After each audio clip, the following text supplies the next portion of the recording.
Olá, queridos, a paz do Senhor, sejam muito bem-vindos à TV Beducando. Eu sou o pastor Rubens Mendes e no nosso encontro de hoje nós estaremos dando prosseguimento ao primeiro trimestre de 2022 e nesse trimestre nós temos estudado aí no que diz respeito às lições bíblicas da CPAD acerca da supremacia das Escrituras, a inspirada, inerrante e infalível Palavra de Deus. E hoje, nesse nosso encontro, estaremos nos debruçando acerca da lição de número 12, que há de ser ministrada em 20 de março de 2022, e tem como título: As Epístolas instruem e formam os cristãos.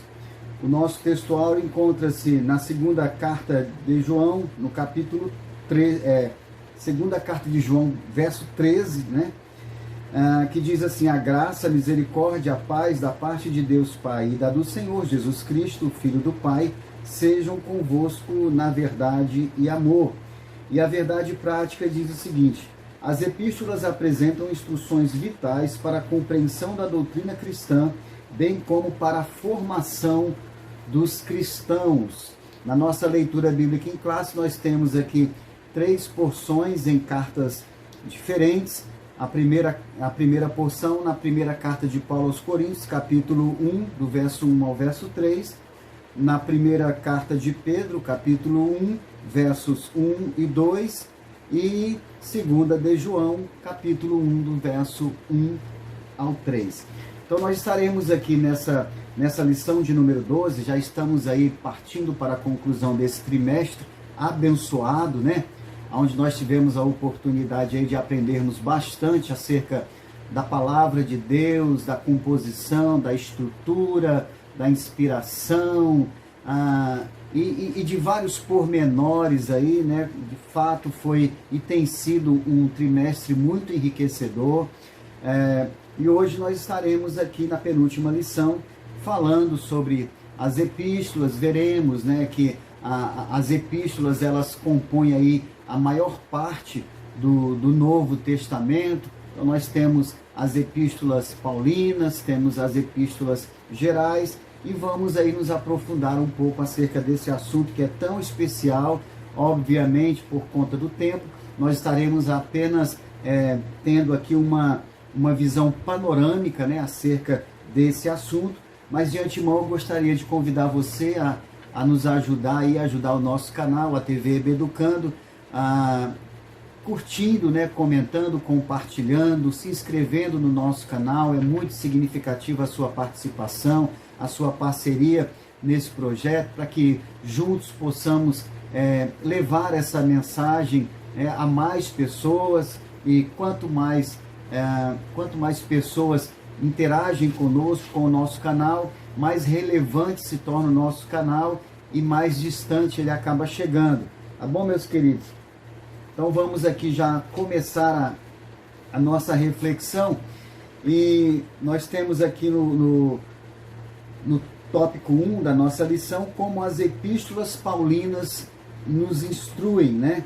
E aí a gente vai trabalhar aqui de uma forma assim muito estratégica. O comentarista ele destrinchou aqui as epístolas paulinas, né, em blocos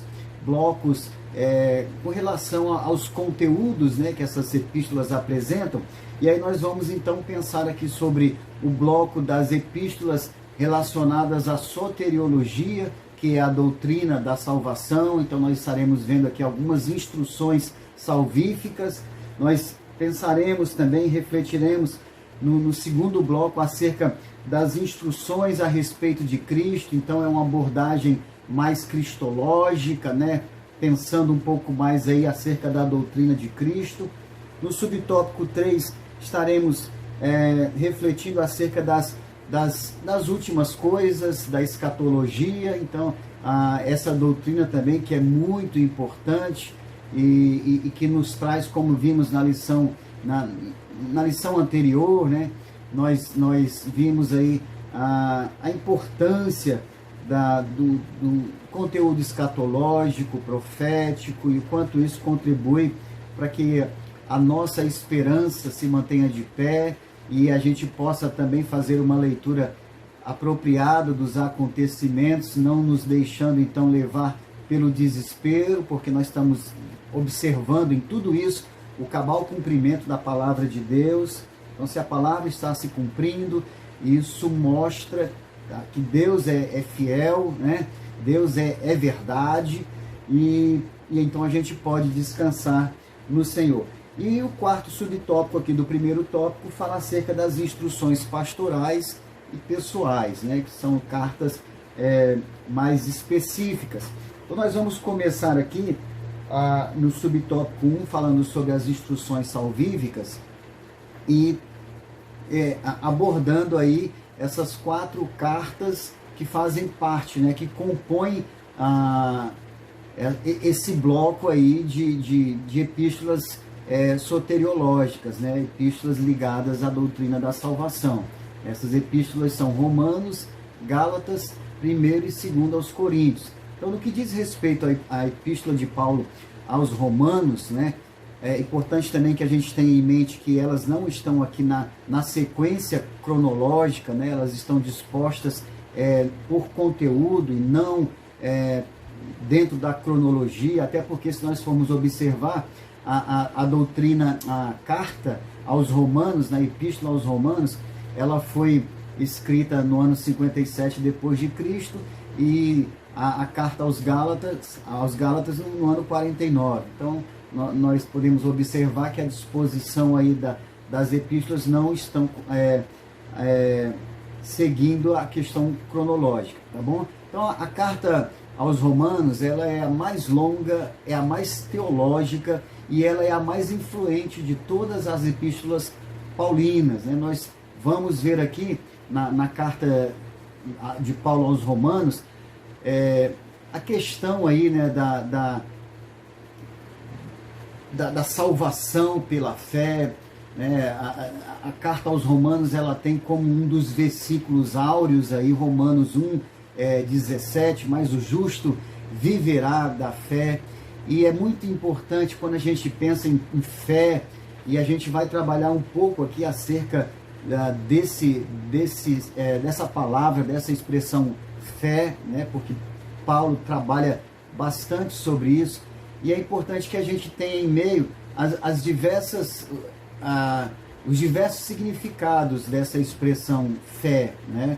Nós temos aí a questão da fé natural, nós temos a fé salvífica, nós temos a fé como um dom do Espírito Santo, nós temos a fé como uma das virtudes do fruto do Espírito.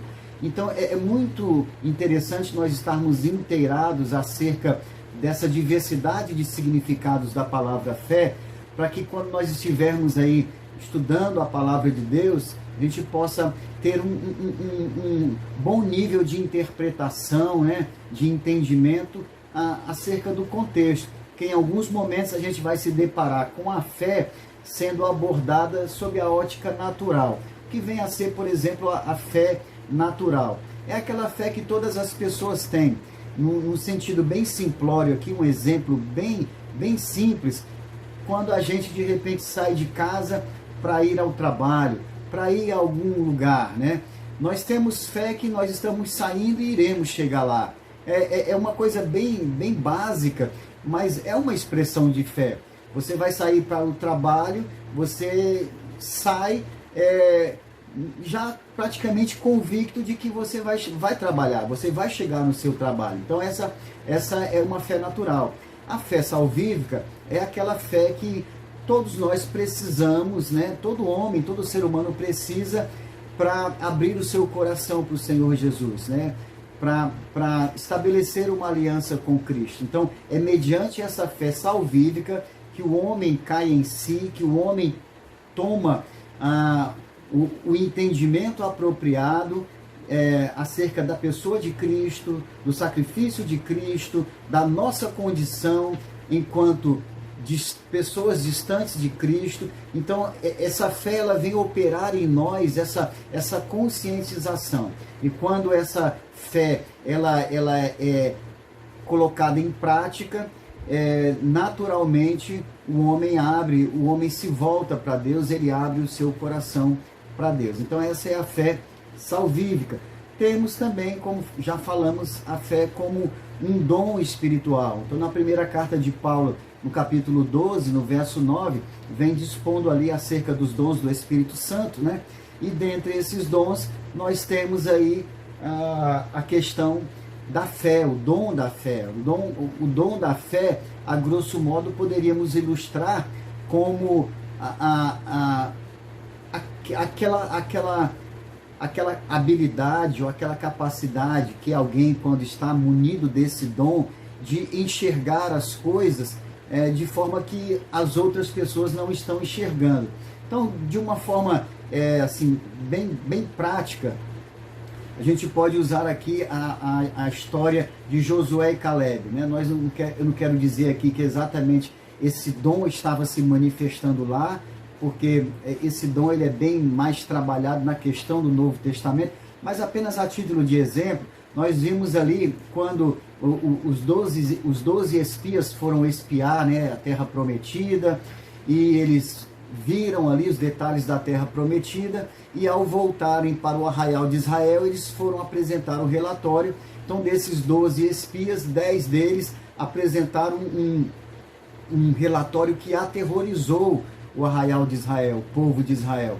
E apenas Josué e Caleb, eles apresentaram um relatório que continha, claro, né, a realidade das ameaças, né, a realidade de que aquela terra era habitada por gigantes, das dificuldades, mas eles também estavam entusiasmados e eles estavam ali dizendo que Deus iria dar, né?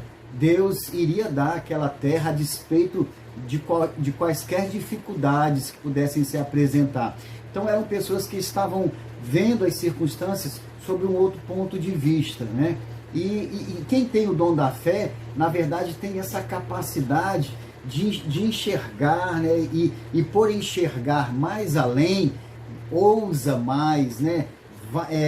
Age de uma forma diferenciada. Então, o dom da fé é dos dons do Espírito Santo. Nós temos também a questão do fruto do Espírito. Uma das virtudes do fruto do Espírito é a fé, e a fé aqui no contexto de fidelidade. Tá bom, meus queridos? Então, quando nós pensamos na salvação pela fé, essa questão do justo viverá da fé, a gente pode de repente associar isso aí a duas manifestações de fé dentre essas 4 que nós relacionamos aqui.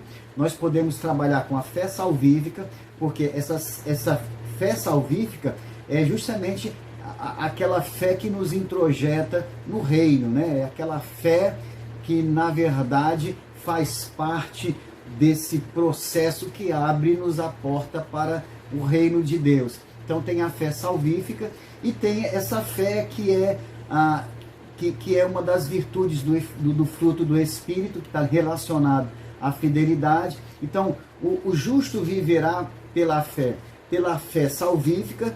Através dessa fé ele encontra vida, e também ele viverá pela fé no sentido do fruto do Espírito, no sentido da fidelidade. E aí acontece aqui uma via de mão dupla.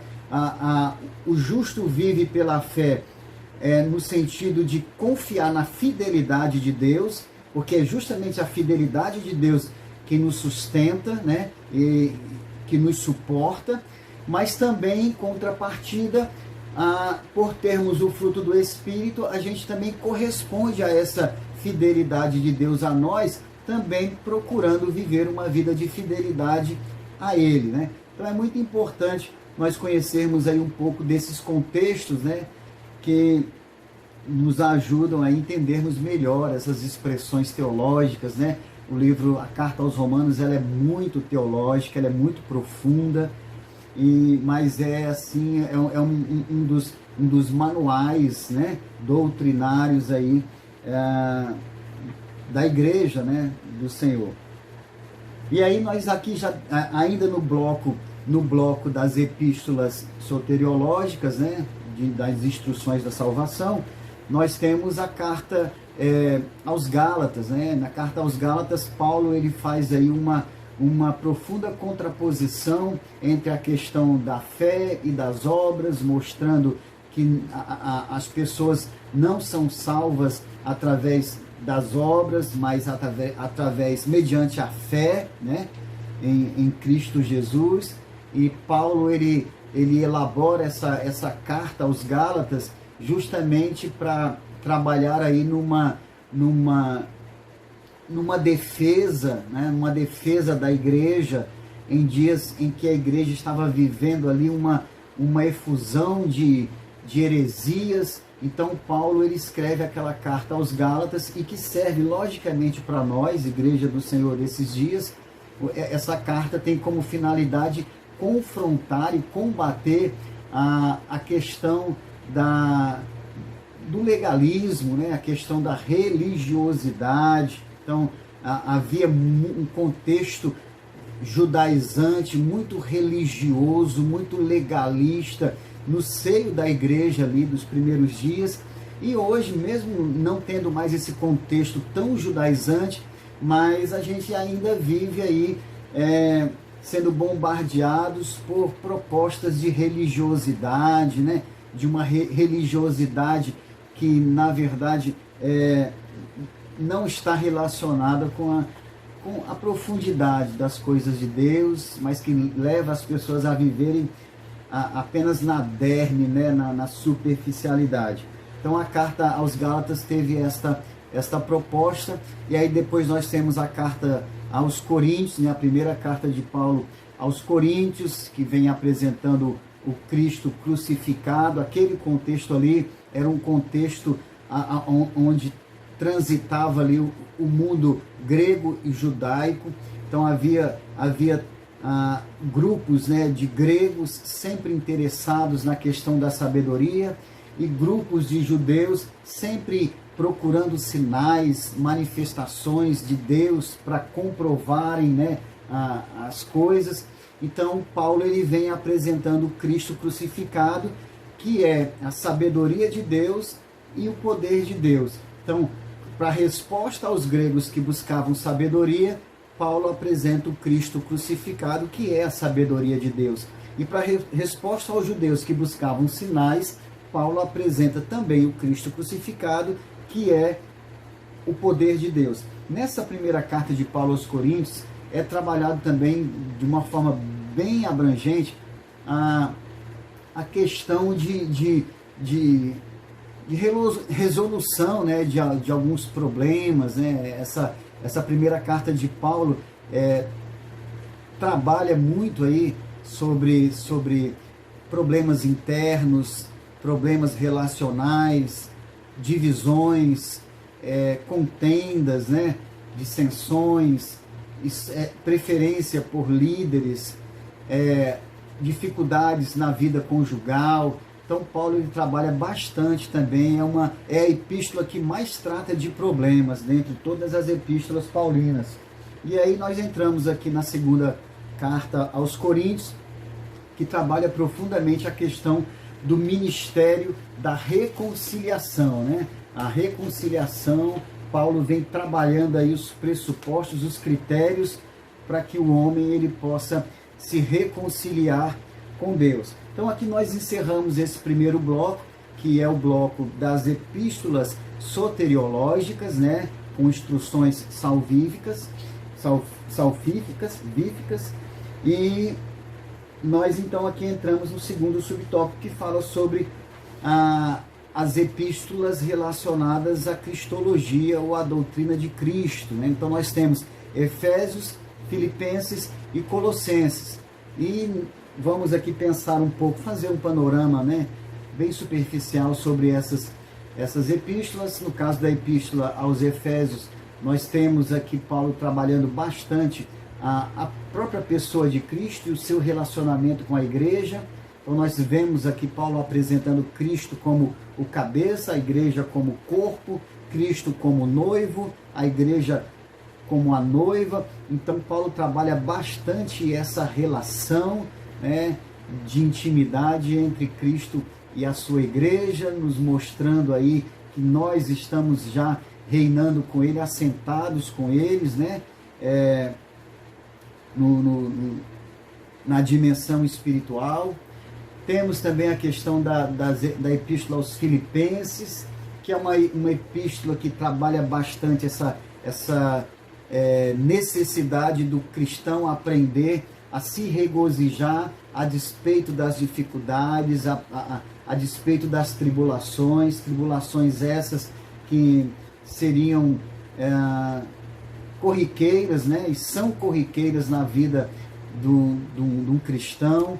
E próprio Jesus já havia declarado, né, que no mundo nós teríamos aflições. Então Paulo trabalha bastante essa questão do consolo, né, do se regozijar em Cristo. Ele mesmo diz: regozijai-vos no Senhor, outra vez digo, regozijai-vos. E ele vem falando, e ele mostra exatamente o motivo pelo qual nós devemos nos regozijar no Senhor, pelo fato de que perto está o Senhor. Então, mesmo havendo tribulações, nós temos aí a parceria e a presença do Senhor conosco. Por conta disso, temos sim motivos para nos regozijarmos, né? Regozijarmos sempre. E quando ele diz regozijai-vos sempre, ele obviamente não está dizendo regozijai-vos quando as coisas estiverem favoráveis. Ele está dizendo regozijai-vos sempre, em toda e qualquer ocasião.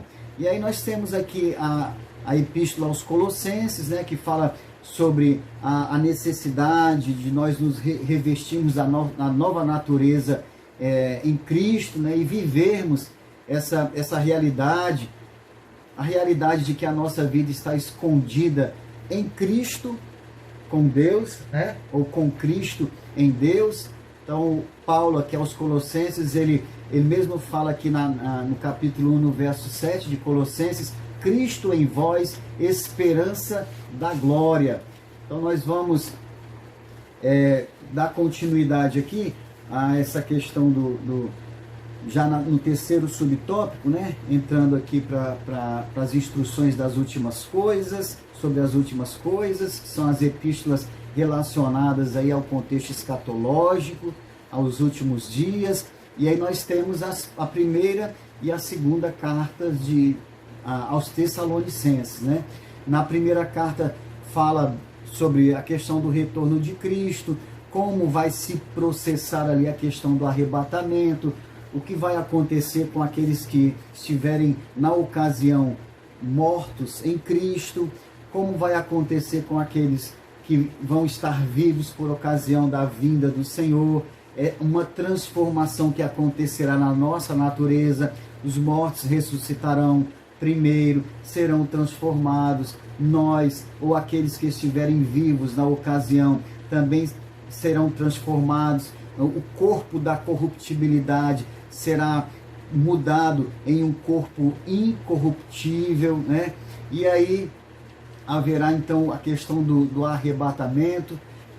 Essa primeira carta aos Tessalonicenses fala bastante sobre essa questão, e a segunda carta fala sobre o dia do Senhor, a questão do anticristo, as manifestações do anticristo, algumas coisas também relacionadas à grande tribulação, né? Então, esse aqui é o bloco das cartas relacionadas à escatologia, né? As instruções sobre as últimas coisas.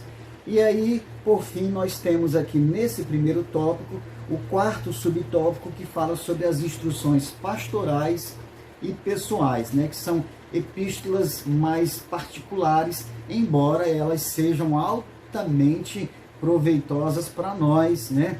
Aqui e agora. Então nós temos a primeira carta de Paulo, a segunda de Paulo a Timóteo, nós temos a carta a Tito e a carta a Filemon, né? E essas cartas, elas, na verdade, a gente percebe assim, um combate mais intenso de Paulo acerca das heresias, né? Paulo, ele procura nessas cartas pastorais e pessoais trabalhar bastante o confrontamento aí com relação às heresias, também alertando os obreiros para o preparo, né? Para que eles possam ser obreiros aprovados. Nessas cartas também nós temos muitas orientações de Paulo acerca da administração eclesiástica, da administração da igreja, né? Como se deve organizar aí a igreja no que diz respeito a ministérios, ao corpo de obreiros, os critérios, né, para que sejam levantados obreiros para a obra do Senhor. Então são muito pertinentes a nós também, muito importante essas epístolas que nos trazem instruções pastorais. E aí, encerrando esse primeiro tópico, né, nós agora vamos para o segundo, onde trabalharemos acerca das epístolas gerais, né? As epístolas gerais, o segundo tópico diz como as epístolas gerais nos formam. Então aqui nessa questão das epístolas gerais, nós temos as epístolas de Pedro, né, as epístolas de João, nós temos as outras epístolas gerais, que é a epístola aos Hebreus, Judas, e aí a gente vai trabalhar um pouco aqui sobre elas. No caso das epístolas de Pedro, né, e é muito importante, é um detalhe muito simples, mas é bem significativo, quando nós vamos, por exemplo, mencionar alguma coisa registrada, por exemplo, em alguma carta de Pedro. Não é bom que a gente diga, a referência é 1 Pedro, capítulo tal, versículo tal, né? Não é pertinente dizermos 1 Pedro. O ideal e o certo é dizermos 1 de Pedro, porque diferentemente das cartas de Paulo, né, das epístolas de Paulo, todas as epístolas de Paulo elas foram direcionadas a alguém. Então, a epístola de Paulo aos Coríntios, aos Romanos, né, a Filemon, a Tito. Então, partia de Paulo e ia para alguém. No caso de Pedro aqui, não é epístola de Pedro, primeira a Pedro, né? Porque a epístola não foi destinada a Pedro. As epístolas elas saíram de Pedro. Então é 1 de Pedro, capítulo tal, versículo tal, 2 de Pedro, capítulo tal, 1 de João, 2 de João, 3 de João, né? Então isso aí é só para chamar a atenção aí para esse pequeno detalhe. Então na primeira epístola de Pedro nós temos a questão do sofrimento. Pedro trabalha bastante principalmente nessa sua primeira epístola, sobre a questão do sofrimento, sobre a questão também de nos alegrarmos nas aflições. No capítulo 4 da sua primeira epístola, no verso 13, ele diz: mas alegrai-vos no fato de seres participantes das aflições de Cristo, para que na revelação da sua glória vos alegrareis e vos regozijeis. Então, ele trabalha bastante. A gente tem, irmãos, mais do que, assim, de uma forma sobejante, a gente tem indicações de que o caminho cristão não é um caminho de facilidades, né? Embora a gente veja aí uma onda mostrando aí que o caminho cristão é um caminho, né, de deleites. Claro, nós nos deleitamos, sim. O próprio Paulo, nós vimos isso, ele nos convida a vivermos uma vida de regozijo. Isso tudo faz parte, porque em Cristo a gente tem essa oportunidade de nos regozijarmos, e mesmo nos momentos difíceis, de também sermos consolados. Então, é claro que na presença do Senhor há fartura de alegria. Nós temos essa consciência, mas também temos que ter a consciência de que as aflições e os sofrimentos também são marcas, né, a ferro e a fogo na jornada daqueles que seguem ao Senhor. Então Pedro ele vem justamente, né, para que as pessoas não desanimassem, para que as pessoas não abrissem mão aí da coroa, né, da coroa da salvação. Pedro, ele, como outros autores, também trabalha bastante nessa questão de mostrarmos que mesmo em momentos difíceis nós devemos nos alegrar no Senhor, né? Porque, como ele mesmo diz, porque na revelação da sua glória, porque haverá um momento, mesmo a gente sofrendo aqui, haverá um momento que esse momento é a revelação da glória do Senhor, E nesse momento nós então, a partir daí e por toda a eternidade, nos alegraremos e nos regozijaremos, né, na presença dele. Então é por isso que aqui e agora, sofrendo, a gente pode se alegrar, porque nós temos uma verdadeira esperança, né? A esperança de que um dia, para sempre, nós estaremos nos regozijando na presença dele. E na segunda carta de Pedro, nós vemos aí Pedro contestando bastante também a questão das heresias. A gente percebe que naquele contexto ali da igreja primitiva, e não é diferente também nos dias de hoje, havia muitas heresias, né? E aí Pedro, ele é um dos tais que se levanta para contestar, para combater a questão das heresias. E também Pedro, na sua segunda epístola, ele trabalha muito a questão do conhecimento, da necessidade de nós conhecermos mais profundamente ao Senhor. Ele trabalha no primeiro capítulo, então, da sua segunda carta, ele repete várias vezes a palavra conhecimento. E é fundamental, queridos, nós termos conhecimento. E como disse Jonathan Edwards, né, é claro que é muito bom nós termos conhecimento, é muito bom nós termos luz na cabeça, mas também é fundamental que tenhamos fogo no coração. Então, luz na cabeça, ou seja, conhecimento de Deus, fogo no coração, disposição, alegria, né, ímpeto para colocarmos em prática tudo aquilo que nós temos aprendido com ele. E aí nós vamos aqui também para as epístolas de João, né? Primeira, segunda e terceira carta de João, que também é uma coletânea ali de escritos com o intuito de combater as heresias. Temos também a carta aos Hebreus, né, que é uma carta anônima, muitos associam e atribuem a autoria ao apóstolo Paulo, mas como não há nenhuma evidência concreta, né, nenhuma capacidade para realmente se autenticar e testificar que é de Paulo, é mais prudente então nós não atribuirmos a ele, né? E essa epístola aos Hebreus, ela trata basicamente sobre a supremacia de Cristo, né? Cristo superior a tudo e a todos, né? Ele é o sumo sacerdote eterno, ele é maior do que os anjos, ele é o supremo pastor, ele é superior, né?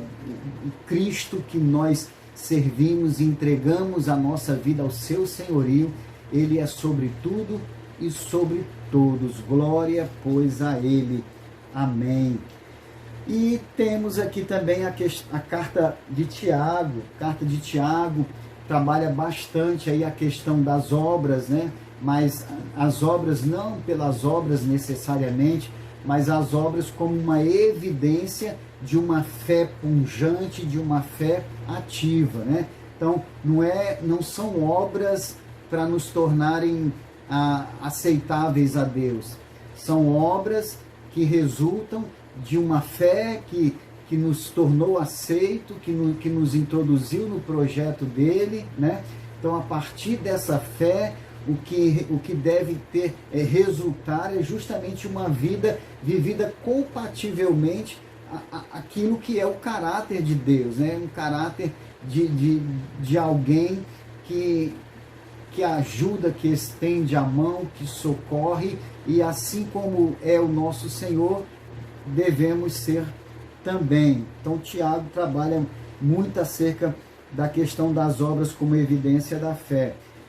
Tiago também fala acerca da necessidade de nós não sermos apenas ouvintes, mas praticantes da palavra, né? Não sermos acumuladores de conhecimento. E aí nós nos reportamos novamente à frase de Jonathan Edwards, né? Nós não devemos ter apenas luz na cabeça, mas fogo no coração, e é o fogo no coração que nos impulsiona a vivermos aquilo que temos aprendidos e vivermos para a glória do Senhor.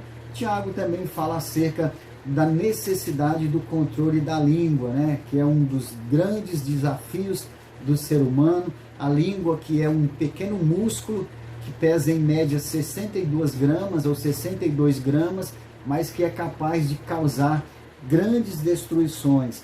E aí temos, por fim, a carta, a epístola geral de Judas, né? Que também trabalha com essa questão da apologia, da defesa da fé, convidando todo crente a ser um apologeta, né? A defender mesmo a fé, a lutar contra o prevalecer de qualquer heresia no seio da Igreja do Senhor.